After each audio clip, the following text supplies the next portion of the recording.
Alpine, or now it's called Red Bull Racing Honda, let's put it that way. So full manufacturer in Indycar. There's only 4 engines? What is going on, guys? It is JJ here, back with a new video. And today we are going to take a look, and it's something I've been putting off for a very, very long time. We're going to take a look at the difference between F1 and IndyCar. That's it. That's the intro in a nutshell. And mainly, okay, so we're gonna, I take this back. We're gonna do this mainly from the perspective of F1 driver Romain Grosjean. Now, Grosjean, so hit and miss. I never got to actually see him drive in F1.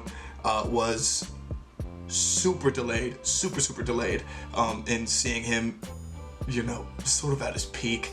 The man always got into accidents in F1. The man always was just sort of around things that were going bad, but he was still a very good driver. And apparently he's doing really good in IndyCar.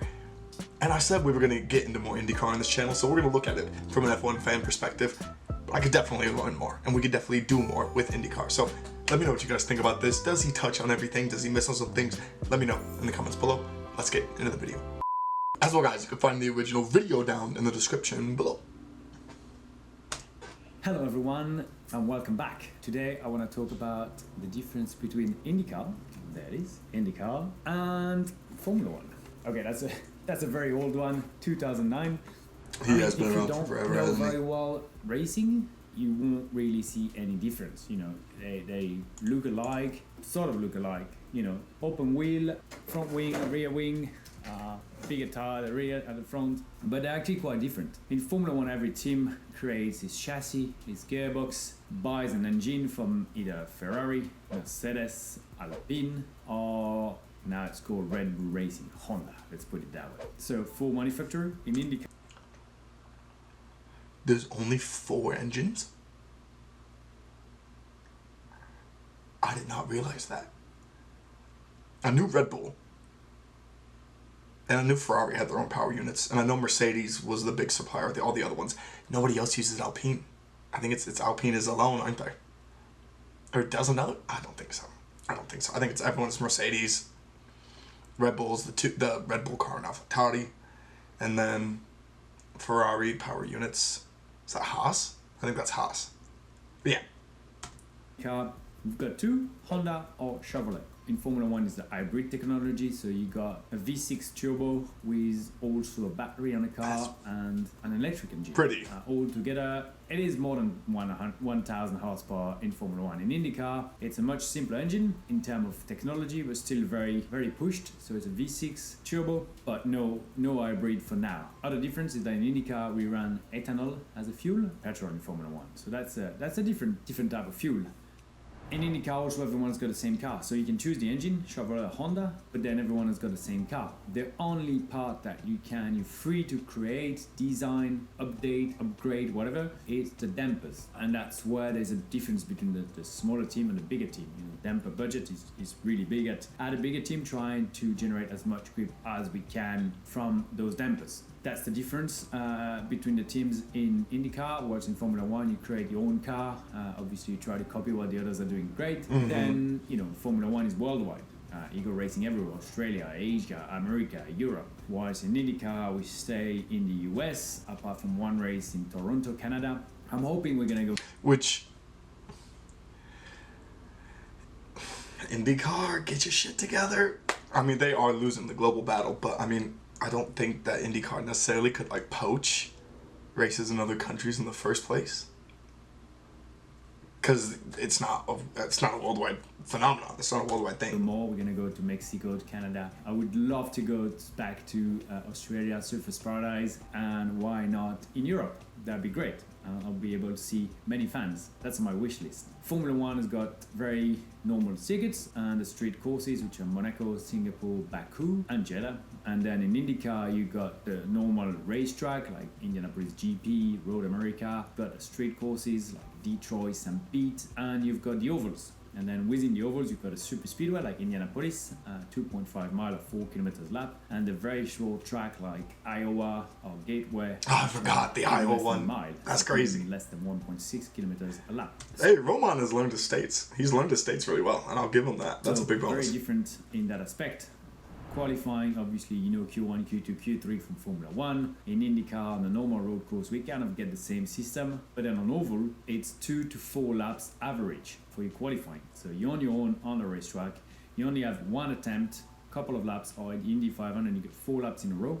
And it's the average of those 4 laps that are doing your qualifying order. And then after qualifying, we go to race start. So that's another big difference. Formula 1 has got a standing race start, whilst IndyCar's got a rolling race start. Rolling starts are amazing when you're in pole position. You just go on throttle whatever you want, and off you go. In Formula 1, it's quite tricky. The race start with the clutch and getting the right revs and getting the right tire temps. So a rolling start. I don't like the rolling start. I don't like it. I'm sorry, IndyCar people. I don't know if it makes you feel. The point of the start of the race is like in track and field. When you're at a standing still position, the gun goes off. Everyone fights for their spot. That's what it should be. Apart when you're at the back, well, there's a lot of accordion. Everyone goes a little bit on throttle and the brake, throttle, brake, throttle, brake. So you're like, and you never really know when it's going to go. So you really want to try to be as sharp as you can there. Then the races. So once you've done the race start, Formula 1, you will change tires once, maybe twice, and no refueling. You go out, and then when the tires worn out, you come in, put new tires, go out again, and so on and so on. Whilst in IndyCar, we've got a very small fuel tank, 18 gallons, 60 something liters. So every 20 laps, you have to come in the pit to refuel the car. So the car goes really fast in the race. We only half a second slower in the race that we are in qualifying, just because we always put new tires, go for 20 laps, back in the pit, 20 laps. So the races are 3, 4 stops, 8 at the Indy 500.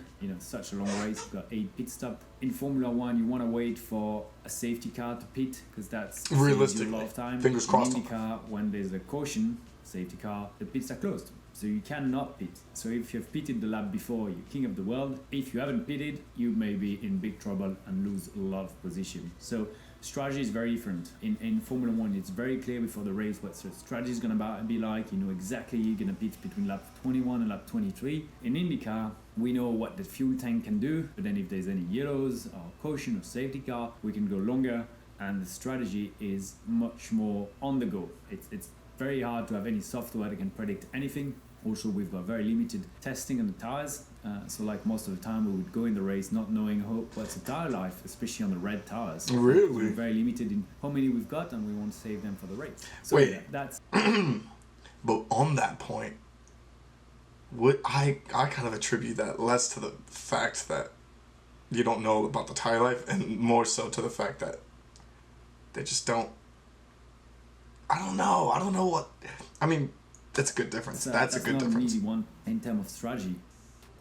I think the beauty of IndyCar is with all the settings, the roll center, the geometry, the dampers, the springs, you can really make the car to your liking, right? You can really make it that you love driving the car and it fits your driving styles. Whereas in Formula 1, you do have to adapt with what you've got. It's dominated by aerodynamics, meaning that if the base of the car goes understeer, kind of the braking and turning in, like the HAAS will do over the 5 years I was there, and you don't like that, you just have to drive around it. I think Daniel Ricciardo is a really good example. Such a talented driver, won races, done really good at Renault, went to McLaren and struggled a lot. Just because the car... He's throwing Daniel Ricciardo under the bus. Style is a challenge. It's not that easy, You can do it, you can adapt, that's for sure, but it's never going to be 100% natural, and that makes it tricky. IndyCar, the beauty is that you can make it the way you like it, which is great, but also makes it that the lap time are super close to each other, because it's not the one that adapts the best going to go the fastest. It's everyone gets to a point where the chassis has been run for 11 years now. The team knows very well the car, so it's hard to make a difference. It's possible, but it's hard. Yeah. So essentially, there's no individuality. That's the beauty of F1. I don't like that. I don't like that IndyCar. I don't like that. Budget, huge difference. Formula 1, you're looking at 150, 200 million a year. IndyCar, you're looking at, 15 to 20 million, so it's 10 times cheaper. Obviously, there's less travel, but yes, there's less people as well. but it's not less professional. I really think that IndyCar is very professional. Formula One stays the pinnacle.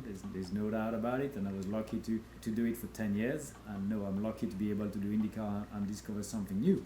Those are the big differences. Maybe one that I forgot is the pit stop. So in Formula One, 1.88 seconds was the time that Red Bull took to change 4 tires. In IndyCar, you're waiting for the fuel. So the fuel is going to be about 6.7 to 7.5 seconds of refueling. And you can tell that if you've ever seen a race in IndyCar, it's only one guy per wheel. So the wheel change goes much slower. So there's 17 guys in Formula One doing the pit stop, and there's only 4, 5, 6 in IndyCar. So obviously pit stop are slower, but you're waiting on the fuel, so you actually don't really mind going as fast as you can on the tires. That's insane. I think I went through pretty much everything. Again, don't forget to subscribe, like, ask me any questions. You know what? I actually don't have any questions. I think you explained it pretty well. Which some of the things I feel like I knew. Some of the things in IndyCar I did not. But I like that he talked about the differences between the two. So let me know if you guys want to see more things. I kind of want to see more of Romain Grosjean in Indy. So if you guys want to see a highlights video from Romain, let me know. But yeah, thank you guys so much for watching. Peace.